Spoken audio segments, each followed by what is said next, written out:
থেকে জেলা পরিষদ কবিতা মণ্ডল এসেছেন এবং আমাদের ব্লক প্রেসিডেন্ট মহাফিজুর রহমান এসেছেন। এই রাস্তা খুব জঘন্য রাস্তা। এখানে যখন বর্ষা হয় তখন এখানকার সমাজের সব ছেলেমেয়েরা এখানে মানে যেতে পারে না এই পরিস্থিতি। এবং এই রাস্তাটার খুব দরকার ছিল, যেরকম দরকার ছিল আমাদের পাড়া আমাদের সমাধান।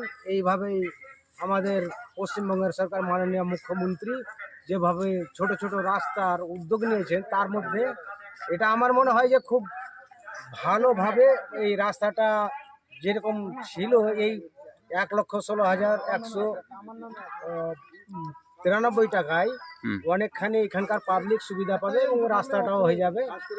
আমি এইখানকার এই অঞ্চলের একজন লোক, আমাকে খুবই ভালো লাগলো যে এই যে ছোট ছোট উদ্যোগগুলোতে যে রাস্তাগুলো আছে এখানে পাড়ার অনেক সমাধান হবে নাকি। আপনার নাম? আমার নাম শেখ সামাদ আলী। আমি এই জুলাবদিটোলায় বাড়ি এবং আমাদের প্রধানও আছেন শাহজাহান শেখ, এখানে ওনারা এসেছেন এবং মেম্বাররাও।